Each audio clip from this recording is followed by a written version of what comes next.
Hello friends, வணக்கம் and welcome to my favourite recipes Tamil. இன்றைக்கி ஒரு ஸ்நாக்ஸ் ரெசிபி பார்க்கலாம். பாவக்காய் வச்சு பக்கோடா எப்படி செய்யுதுன்னு பார்க்கலாம். ரொம்ப டேஸ்ட்டாக இருக்கும் சாப்பிட்றதுக்கு. நம்ம இதை ஈவினிங் ஸ்நாக்ஸாக செஞ்சு சாப்பிட்லாம். ஸோ பாவக்காயில் நிறைய கசப்பு இருக்கும், பட் நீங்கள் இந்த மாதிரி செஞ்சு பாருங்கள்.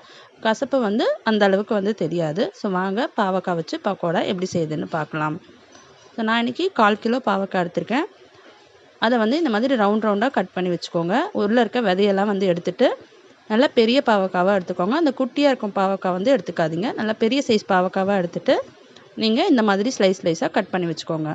இப்போ ஒரு பாத்திரம் வச்சுக்கலாம். அதில் ஒரு 150 கிராம் கடலை மாவு சேர்த்துக்கோங்க. 2 டேபிள் ஸ்பூன் அரிசி மாவு சேர்த்துக்கோங்க. ஒரு 1/2 டேபிள் ஸ்பூன் மஞ்சத்தூள் சேர்த்துக்கோங்க.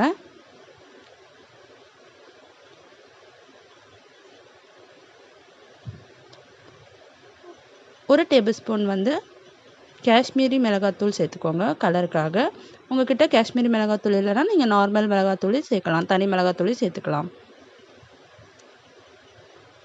இப்போது இது கூட ஒரு டேபிள் ஸ்பூன் கரம் மசாலா சேர்த்துக்கலாம். இது கூட இதுக்கு தேவையான உப்பு சேர்த்துட்டு கொஞ்சம் கொஞ்சமாக தண்ணி விட்டு இதை நல்லா நம்ம பிசைஞ்சுக்கலாம். மாவு நல்லா திக்காக பிசையணும், ரொம்ப தண்ணியாக இருக்கக்கூடாது. நம்ம பஜ்ஜி மாவுக்கு பிசைகிற அளவுக்கு அந்த அளவுக்கு தண்ணியாக இருக்கக்கூடாது, கொஞ்சம் திக்காக இருக்கணும். நம்ம பக்கோடா போடுற அளவுக்கு திக்காக இருக்கணும். ஸோ இது எல்லாத்தையும் நல்லா மிக்ஸ் பண்ணிவிட்டு நம்ம அரிஞ்சு வச்சுருக்க பாவக்காவை இதில் சேர்த்துக்கலாம். பாவக்காய் நல்லா 2-3 வாட்டி தண்ணியில் அலசிடுங்க. அலசிட்டு அதை நல்லா தண்ணியெல்லாம் எடுத்துகிட்டு ட்ரை பண்ணி வச்சுக்கோங்க. இந்த மாதிரி நல்லா மாவை நல்லா மிக்ஸ் பண்ணிவிட்டு பாவக்காய் இதில் சேர்த்துக்கலாம். சேர்த்துட்டு எல்லா மாவுலேயும் படுற மாதிரி நல்லா கலந்து விட்டுக்கோங்க. கலந்து விட்டு இது ஒரு 20 நிமிஷம் அப்படியே நல்லா ஊறட்டும்.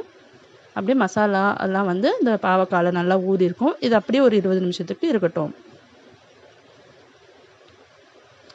பாருங்கள், ஒரு 20 நிமிஷம் ஆயிடுச்சு. மசாலாலாம் நல்லா பாவக்காயில் மிக்ஸ் ஆகிடுச்சு. இப்போ நம்ம எண்ணெய் சூடு பண்ணிக்கலாம். கடாய் வச்சுட்டு எண்ணெய் நல்லா சூடான அப்புறமா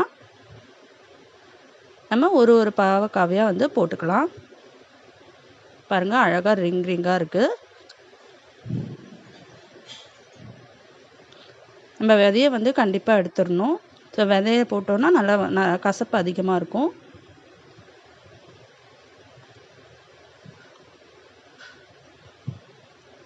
ஸோ இந்த மாதிரி போட்டுட்டு ஒரு சைடு நல்லா வெந்தப்புறமா இன்னொரு சைடு திருப்பி போடுங்க. இதை நம்ம சுட சுட சாப்பிட்றதுக்கு நல்லா கிறிஸ்பியாக இருக்கும். ஸோ பாவக்காயில் நிறைய ஹெல்த் பெனிஃபிட்ஸ் இருக்குது. ஸோ கசப்பு அதிகமாக இருக்கிறதுனால நிறைய பேர் சாப்பிட மாட்டாங்க, குழந்தைங்களும் விரும்பி சாப்பிட மாட்டாங்க. ஸோ இந்த மாதிரி செஞ்சு கொடுத்தீங்கன்னா கண்டிப்பாக சாப்பிடுவாங்க. அந்த அளவுக்கு கசப்பு தெரியாது. ஸோ இப்போ இது ஒரு சைடு வெந்துருச்சு. ஸோ இன்னொரு சைடு திருப்பி போட்டுட்டு இதை எடுத்துடலாம்.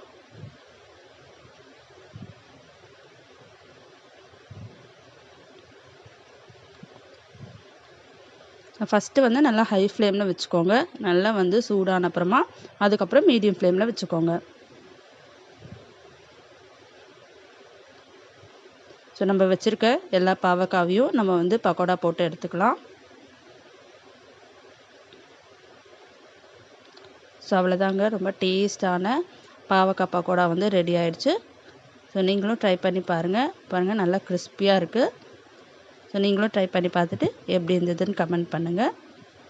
இந்த வீடியோ உங்களுக்கு பிடிச்சிருந்ததுன்னா நம்ம சேனலை சப்ஸ்கிரைப் பண்ணிக்கோங்க, லைக் பண்ணுங்கள், ஷேர் பண்ணுங்கள். தேங்க்யூ ஃபார் வாட்சிங்.